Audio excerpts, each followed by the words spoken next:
is that the highest is your intelligence or your education, the better you will behave and the more rational decision you will take. That's totally false. I mean, I can see around me that there are people low educated that are really making better decisions, making good decisions with but it could be.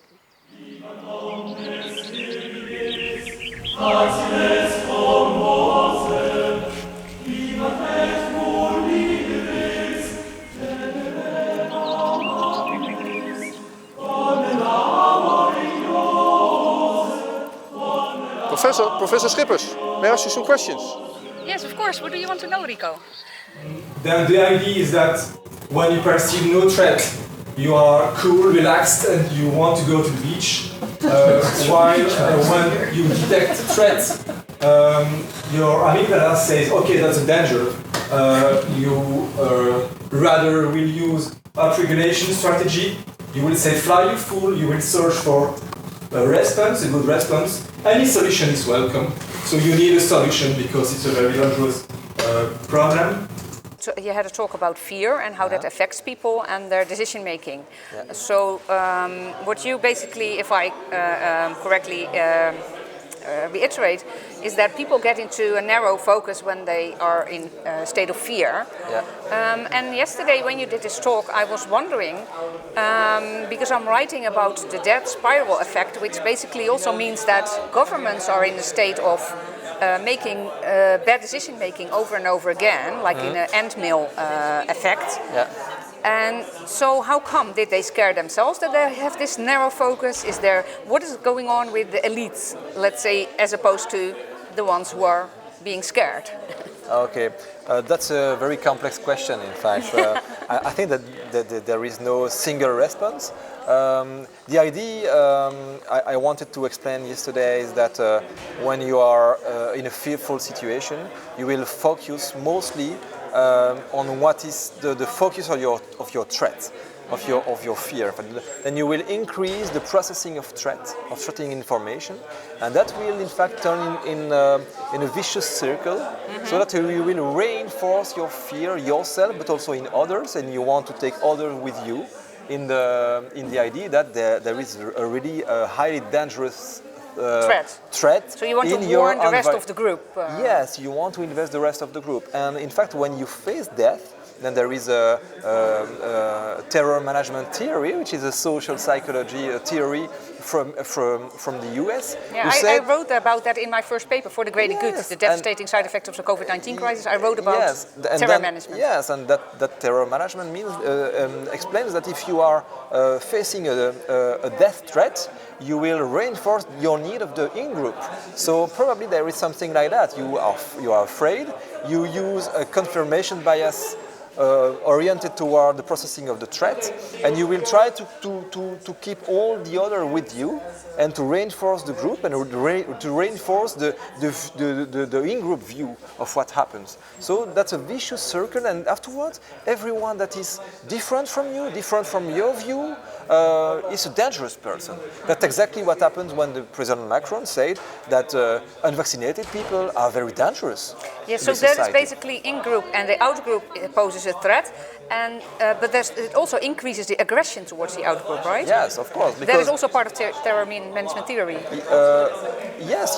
You will first try to change, like missionary did. Religious missionary did to convince others that God exists and that you have to think about God and believe in God. Then you want first to change, and you also want to reduce the value of what is said by others. But the first response, when you are fearful, is to be angry towards those who are not thinking as you, because they are dangerous. They are dangerous for the group, and then you want to change them. And the main reaction is to be aggressive towards those people. You know the idea of locus of control in psychology? Locus of control, internal or external locus of control. And there are studies showing that, of course, if you are concerned with COVID, you will feel distress. But if you have a high internal locus of control. You want to control stuffs, you know, you want to control. But others that are thinking differently from you, well, they disrupt your ability to control stuff because they are in opposite position than you. So you want to change them. You want to find again the locus of control, the internal locus of control, you know? Yes, but it's also maybe OCD, maybe because you want to control. When there's fear and post-traumatic stress disorder, I've noted that all those disorders come with a desire for control. Yeah. So let's say even something like eating disorders are often control related. Yeah, but you know, we have a big brain, and the main function of your brain is to predict. You have a predictive brain. Your brain, you need to predict what will happen, and you need to understand what happens.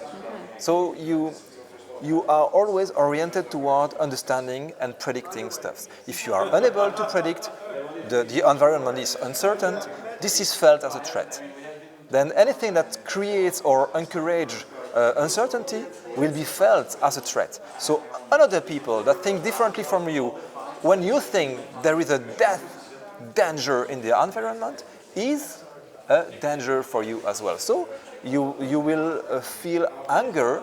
So you see danger everywhere, basically. Yes, there is really a circle, as I explained yesterday, as the spider phobic, who will say, you know, it's irrational, totally irrational, and it's really the highest level of irrationality in psychopathology, as the high anxious level of phobia, and phobics will increase focus on the I don't know how to say in English, but the phobogenic feature of the threat. You know, what is resembling, looking like a spider, a spider anything, will be processed. And it's also generalized, because if people are phobic of spiders, it can go to other beasts, to every. Yes, but I think if it's spider, I think it will be ramping stuff. You know, like stuff that are relatively uncontrollable. So spiders are mostly uncontrollable because they move differently than us. So what I'm thinking is, so people are fearful and they want control. And so there's different ways of finding control. So some people try to regain control by being very aggressive towards an out group. Others will try to make their environment predictable. But these are kind of dysfunctional ways of dealing with it. But when, for instance, let me tell you very briefly, when the pandemic started, or it was announced, I got really fearful, I felt the whole world was unsafe, and I had been brought up in a very unsafe environment, so it felt like, okay, now the whole outside world is not safe. And then I realized that I couldn't think rationally because of my fear. My sister called me and she said, I think something's wrong, I don't know what. And I said, I can't think because I'm too fearful, I cannot think rationally. Yeah. And that is step one, maybe, to realize that fear causes irrational thinking and tunnel vision. And then I thought, you know, the second step I need to take is find out what's going on. So basically I had a way of coping which is different from most people. So you don't regulate your fear, in fact. Yeah, by that's finding kind of information, actually. Yeah, but in fact the first response is an automatic response. Then you have physiological changes, you will have behavioral changes, something that I can look at you, but also feeling, and then the consciousness of something that is happening in you. But many people don't have that kind of feeling, you know. They will feel something strange, and then they will focus on the solution needed. And then many different solutions might be present. The first solution is, of course, to look at how other people behave.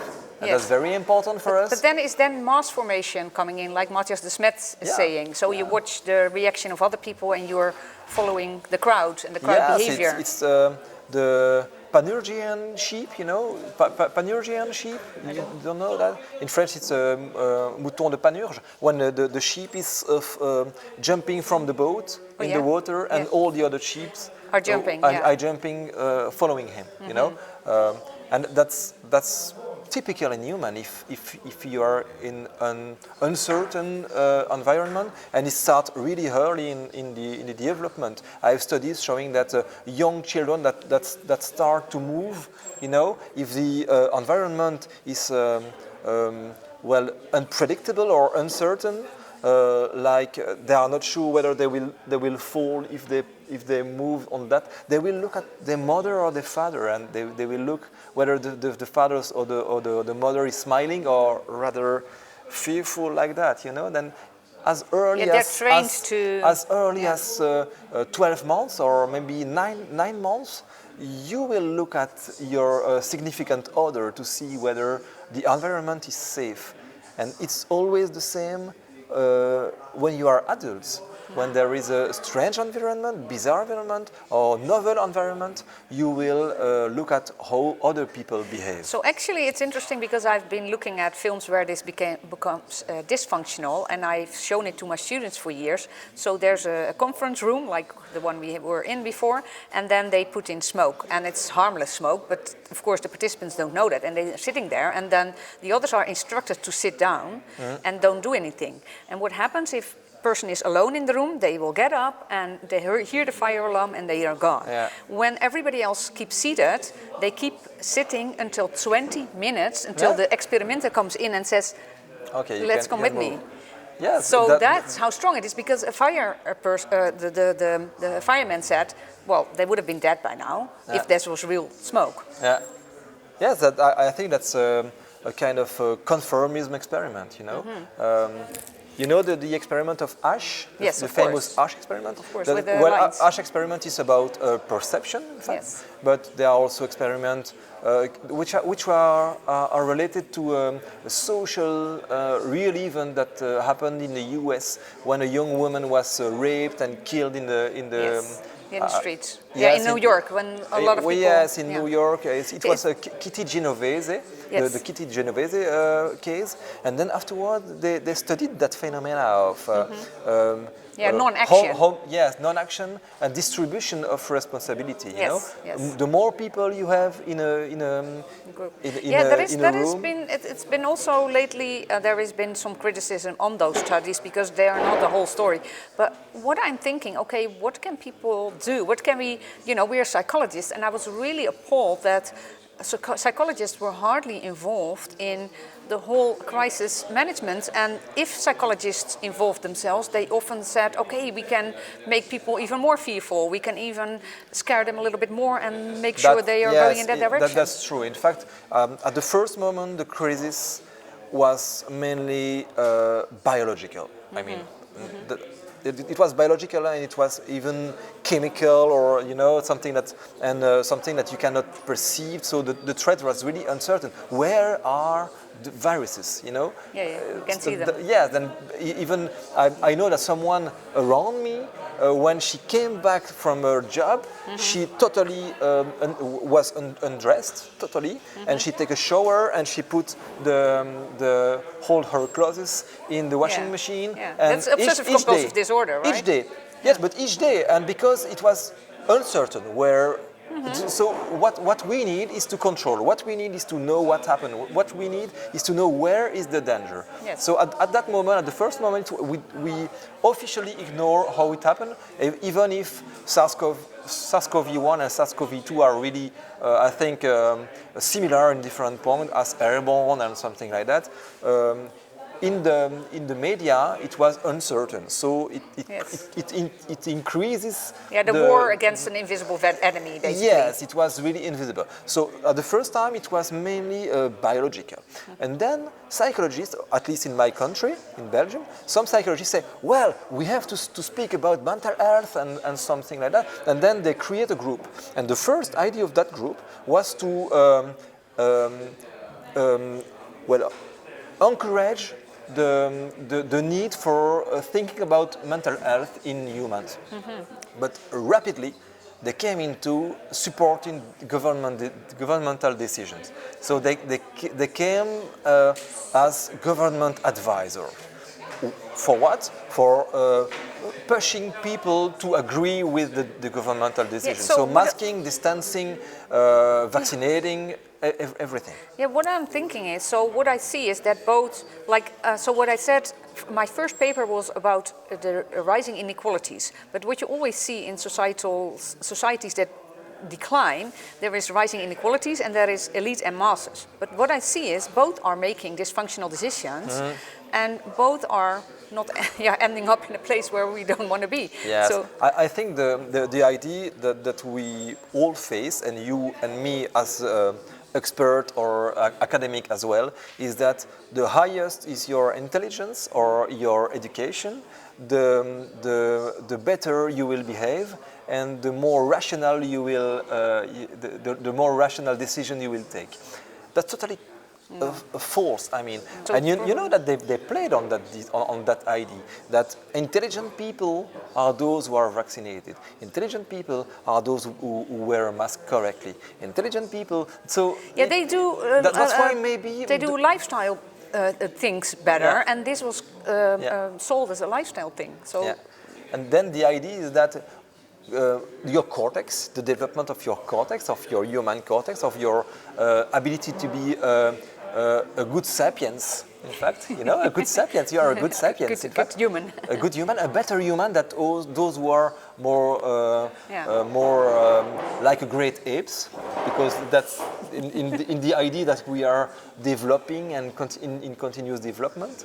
I think that the idea, it was not said like that, but it was said in the sense that if you are intelligent, if you are educated and well developed, and you are a good human in the sense of our society, then you will take the good decision. And what is a good decision? It is the one the government and we all take together, because we are in war, we are facing a deadly threat. It's kind of a strange paradox, right? So if you are intelligent, you don't think, you just follow. So I thought it was a strange paradox. Yes, but you know Frans de Waal?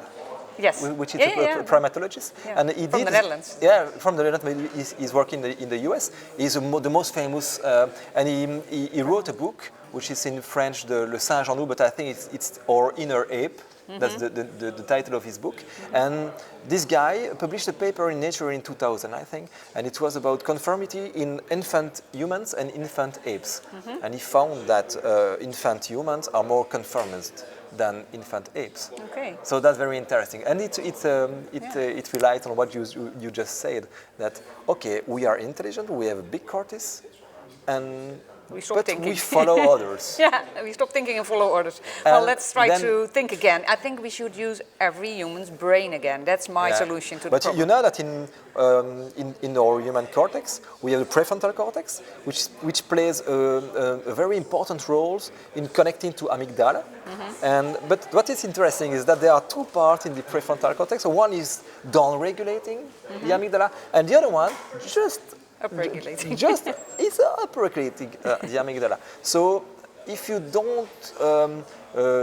don't regulate rapidly, you will enter. Yeah, it gets into the spiral phase, maybe. The vicious circle, and you will look at others that are doing the same as you. Yes. You will, on the social media, be related to all those who are thinking as you are thinking, and we all do that. We are all here in a conference. We are all in this conference with no opponent. We are speaking. Well, yeah, but it was more scientific than most things I've seen. Yes.